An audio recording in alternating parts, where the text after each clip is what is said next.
જંગની આગ યુરોપ સુધી પહોંચી. યુક્રેનને સળગાવશે રશિયાની મિસાઇલ.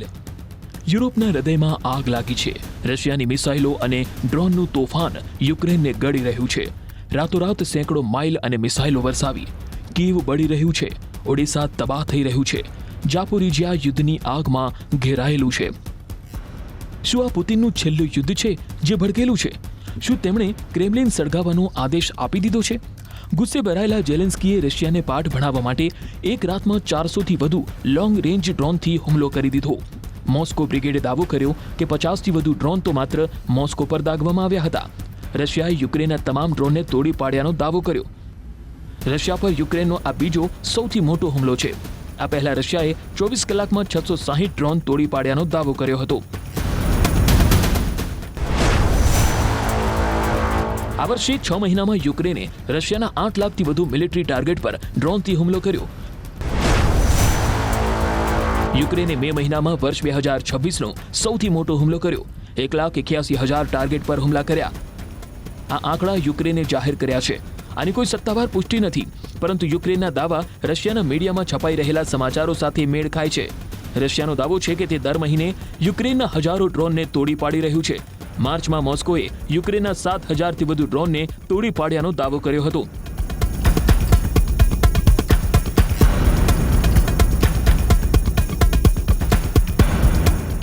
Начебто все контролює, що бензин начебто є, що російські міністри начебто достатньо компетентні, але самі росіяни у чергах за бензином в різних регіонах Росії реально бачать, що ця їхня триденна війна триває вже 5-й рік.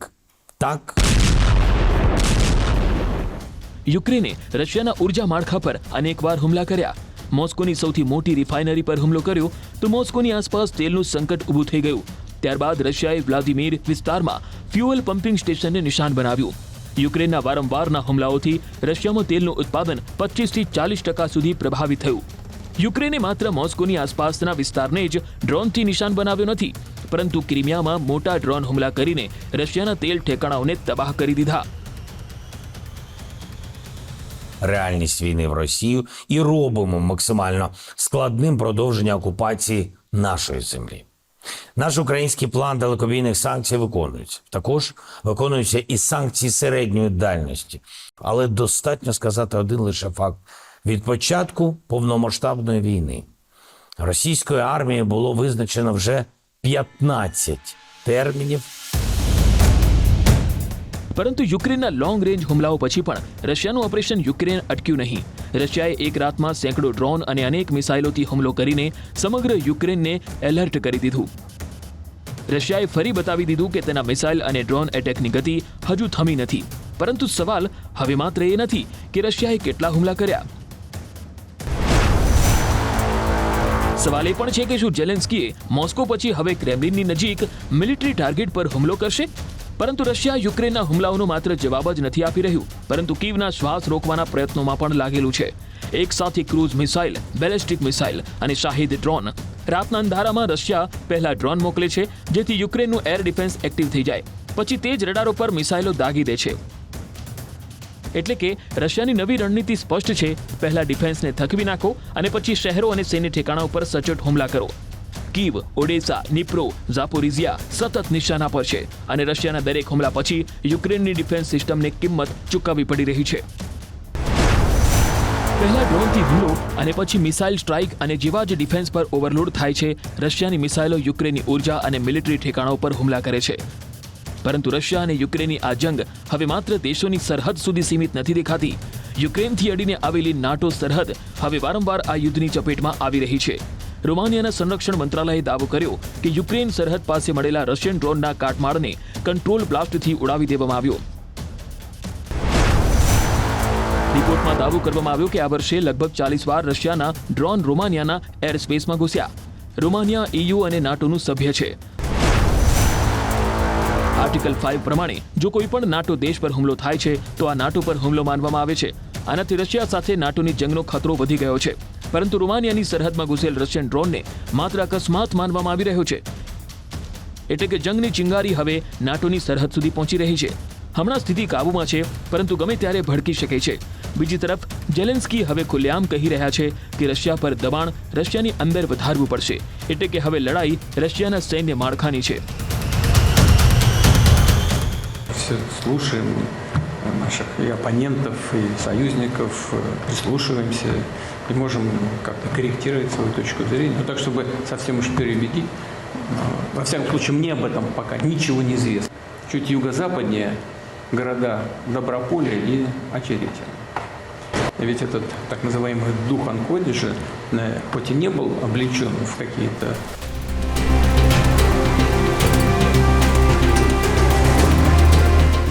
યુક્રેન સતત રશિયાની ઓઇલ રિફાઇનરી, ગોળા બારૂદ ડેપો અને લોજિસ્ટિક નેટવર્કને નિશાન બનાવી રહ્યું છે. મકસદ સ્પષ્ટ છે, રશિયા જેટલું ઓછું બળતણ, જેટલી ઓછી સપ્લાય અને જેટલા ઓછા હથિયારો મેળવી શકશે, તેની જંગ એટલી જ મુશ્કેલ બનશે. યુક્રેનના જનરલ સ્ટાફનો દાવો છે કે રશિયા અત્યાર સુધીમાં 7 લાખથી વધુ સૈનિકો ગુમાવી ચૂક્યું છે. મતલબ દરરોજ 1,500 સૈનિકો ગુમાવી રહ્યું છે. આ જંગમાં રશિયાની 4,000થી વધુ ટેન્ક તબાહ થઈ ચૂકી છે. 10,000થી વધુ આર્ટિલરી સિસ્ટમ નષ્ટ થઈ ચૂકી છે. 400થી વધુ એરક્રાફ્ટ તોડી પડાયા છે. જંગમાં રશિયા અત્યાર સુધીમાં 48 લાખ કરોડથી વધુ રૂપિયા ખર્ચ કરી ચૂક્યું છે. પરંતુ આ યુદ્ધે એક નવી સચ્ચાઈ દુનિયા સામે રાખી છે. હવે યુદ્ધ ટેન્કનું નહીં રહી જાય. જે વધુ ડ્રોન બનાવશે તે વધુ સમય સુધી લડશે. જે વધુ ઉપયોગ કરશે તેને વધુ લીડ મળશે. $8,000નું ડ્રોન કરોડોની ટેન્કને ખતમ કરી રહ્યું છે. લાખોનું ડ્રોન અબજોના એરસ્પેસ પર હુમલા કરી રહ્યું છે. અને આ જ કારણે રશિયા અને યુક્રેન બંને ડ્રોન પ્રોડક્શનને યુદ્ધનું સૌથી મોટું હથિયાર બનાવી ચૂક્યા છે. ડ્રોન પ્રોડક્શનના મામલામાં યુક્રેને રશિયાને ઘણું પાછળ છોડી દીધું છે. યુક્રેનમાં દર મહિને ડ્રોનનું પ્રોડક્શન લગભગ 6 લાખની નજીક પહોંચી ચૂક્યું છે, જ્યારે દાવો છે કે રશિયા ડ્રોન પ્રોડક્શનમાં મહિનામાં 10,000ની નજીક પણ નથી. રશિયાને હજુ પણ પોતાની ક્રૂઝ અને બેલિસ્ટિક મિસાઇલો પર ભરોસો છે, જ્યારે યુક્રેન જાણે છે કે તે રશિયાની મિસાઇલ તાકાતનો સામનો નહીં કરી શકે અને યુક્રેને વોર પેટર્ન જ બદલી નાખી છે.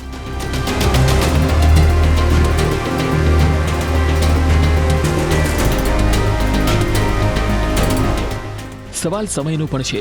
રશિયા માને છે કે લાંબી જંગ તેના પક્ષમાં જશે. યુક્રેન ઈચ્છે છે કે પશ્ચિમી દેશોનું સમર્થન આ જ રીતે ચાલુ રહે. આ જ કારણ છે કે દરેક મોટો હુમલો માત્ર યુદ્ધ નહીં પરંતુ એક રાજકીય સંદેશ પણ હોય છે. મોસ્કો કીવને ઝુકાવવા માંગે છે અને દુનિયાને બતાવવા માંગે છે કે તે હજુ પણ લડી શકે છે. દરેક રાત્રે નવી મિસાઇલો, નવા ડ્રોન, નવી તબાહી. પરંતુ આ યુદ્ધની સૌથી ખતરનાક બાબત માત્ર ધમાકા નથી. સૌથી મોટો ખતરો એ છે કે દરેક પસાર થતા દિવસ સાથે આ જંગ બે દેશોની લડાઈથી આગળ વધતી જઈ રહી છે. નાટોની સરહદો, રશિયાની મિસાઇલો, યુક્રેનના લોંગ રેન્જ ડ્રોન અને યુરોપની બેચેની બધી એક જ વાર્તા કહી રહી છે.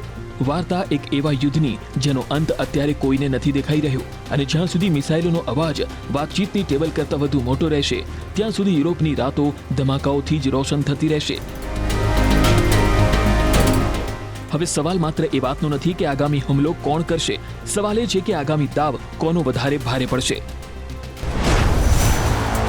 શું રશિયા પોતાની બેલિસ્ટિક અને ક્રૂઝ મિસાઇલોના દમ પર યુક્રેનના ડિફેન્સને પૂરી રીતે થકવી દેશે, કે પછી યુક્રેનના હજારો લોંગ રેન્જ ડ્રોન વેસ્ટર્ન રશિયાના એરબેઝ, તેલ ડેપો, હથિયાર ફેક્ટરીઓ અને સૈન્ય સપ્લાય ચેનને સતત નિશાન બનાવીને મોસ્કોની યુદ્ધ મશીનની ગતિ ધીમી કરી દેશે?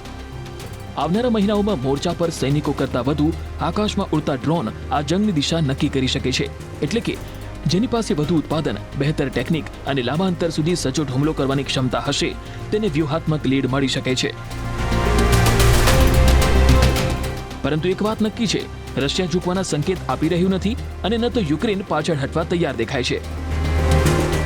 એટલે કે યુરોપના આકાશમાં મિસાઇલો અને ડ્રોનની જંગ હજુ વધુ લાંબી ચાલી શકે છે. અને દરેક નવી સવાર માત્ર એક સવાલ છોડી જશે: આજે કોનો વારો છે અને આગામી નિશાન કોણ હશે?